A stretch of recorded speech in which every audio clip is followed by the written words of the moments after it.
തൊഴിലുറപ്പ് പദ്ധതിയുടെ പ്രകാരം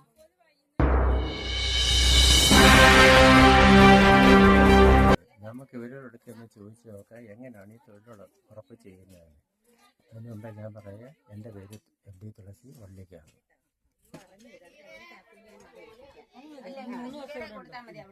ഇപ്പോഴേ ഈ തൊഴിലുറപ്പ് എത്ര ദിവസത്തെ ഉണ്ട്? അത്രേ ഉള്ളു. ഇപ്പൊ ഗവൺമെന്റ് പറഞ്ഞിട്ടുണ്ടല്ലോ 125 ദിവസം ഉണ്ടെന്ന് ഒരു വർഷം. ഒന്നും കാണത്തില്ല. എത്ര രൂപ കിട്ടും ഇപ്പോഴാ പണി ചെയ്താൽ? 360. എല്ലാ ആഴ്ചയിലും കിട്ടുമോ അതോ എല്ലാ ദിവസവും കിട്ടുമോ? എങ്ങനെയാണ് കിട്ടുന്നത്? കേന്ദ്ര ഗവൺമെന്റ് കൊടുക്കുന്നുണ്ടല്ലോ, അത് ഈ ഫണ്ട് ഇവർ ദുരുപയോഗം ചെയ്യുന്നുണ്ടോ? ആണോ? അത് ശരി. എങ്ങനെ ഈ പദ്ധതി പ്രകാരം ഇവരെ തൊഴിലുറപ്പിന് വിളിച്ചത്? ഇവരെ വിളിച്ച് ഏത് പദ്ധതി പ്രകാരമാ? തൊഴിലുറപ്പിന് എന്തൊക്കെ രേഖകൾ സമർപ്പിച്ചു പഞ്ചായത്തില്? റേഷൻ കാർഡിന്റെ കോപ്പി, പിന്നെ നമ്മുടെ വസ്തുവിന്റെ ശരി. പിന്നെ പൈസ വല്ലതും കൊടുത്തോ അവർക്ക്? പൈസ ഒന്നും കൊടുക്കത്തില്ല. ശരി. പ്രായമുള്ള ആൾക്കാർക്കൊക്കെ ഒരു പിന്നെ കൺസെഷൻ കൊടുക്കണ്ടേ പണി ചെയ്യുന്നതിന്?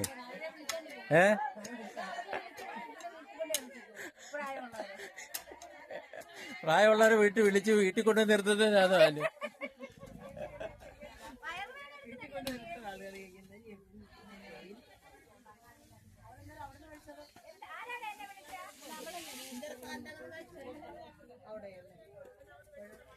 ഇതെന്താ ഉണ്ടാക്കി വെക്കുന്നത്? ടെറസിങ്. എന്ത് കാര്യത്തിന്റെ വയ്ക്കേണ്ടി ഇത് ചെയ്യുന്നത്? എന്ത് വേണമെങ്കിലും ചെയ്യാം. അങ്ങനെ പച്ചക്കറികളൊക്കെ നടുവൊക്കെ എല്ലാം കൃഷി ചെയ്യേണ്ടെങ്കിൽ. എത്ര മേറ്റർമാരുണ്ട് ഇവിടെ?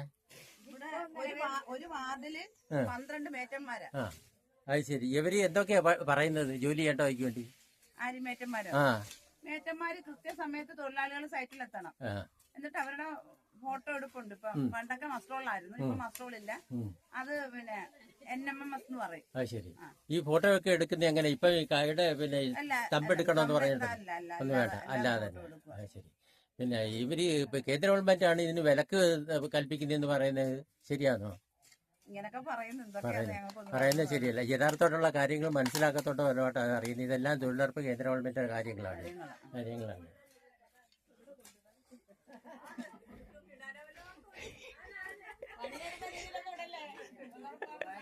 പ്രായം എത്ര ഉണ്ട് ഇപ്പഴാ?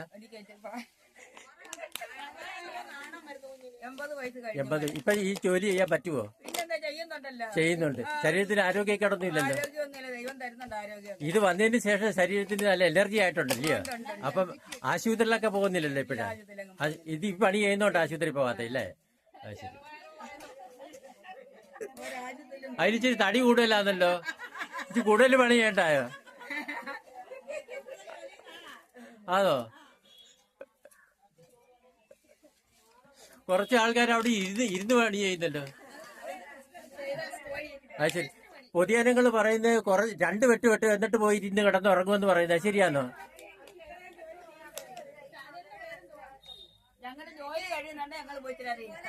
ശരി. വൈകിട്ട് എന്തൊക്കെ കിട്ടും? ഒരു ചായയൊക്കെ മേടിച്ചു തരുമോ? മേടിച്ചു തരുന്നുണ്ട്. അത് ശരി. എത്ര മണിക്കൂർ നേരത്തെ ജോലിയാ? അത് ശരി. അത് തരാത്ത എന്താ കാര്യം? ചോദിച്ചു വാങ്ങിക്കണ്ടായോ? അത് ശരി. ശരി.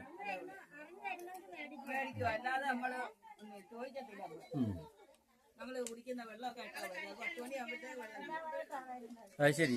മട്ടനും ചിക്കനും ഒക്കെ ആര് ബിരിയാണിയൊക്കെ ആണോ കൊണ്ടുവരുന്നത്?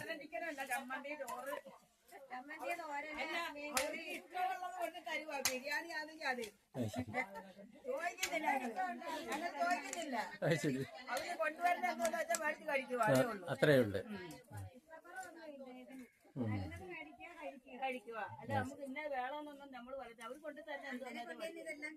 ഈ പൈസ കുറവാന്ന് തോന്നുന്നുണ്ടോ? 350 രൂപ.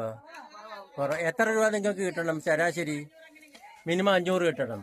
മറ്റുള്ളവർ തൊഴിൽ ബാധിരത്ത് ബംഗാളികൾക്ക് മറ്റുള്ളവർക്കൊക്കെ 1200 ഉണ്ടല്ലോ. അപ്പം നിങ്ങളെന്തിനാ 500 കിട്ടുന്നത്? അത് ശരി. നിങ്ങൾക്ക് പെൻഷൻ കിട്ടുമോ? ഒന്നും ആയിട്ടില്ല. മെഡിക്കൽ വല്ല സഹായം ഉണ്ടോ? ESI? അങ്ങനെ ആയിട്ടില്ല. അതൊക്കെ വേണം, എല്ലാവർക്കും വേണ്ട അവകാശങ്ങൾ ഞങ്ങൾക്കും വേണം. അപ്പൊ തീർച്ചയായിട്ടും അത് വേണമല്ലോ. തീർച്ചയായിട്ടും വേണം, അത്യാവശ്യ കാര്യമാണ്. നിങ്ങളൊക്കെ എന്താ ചുമ്മാ നിൽക്കുന്നത്? വെട്ടുന്നില്ലയോ? വെട്ടിത്തീർന്നു. ആ ശരി. ശരി. അപ്പൊ ഇത്രയും കാര്യം പറഞ്ഞതിന് വളരെ നന്ദി. ശരി.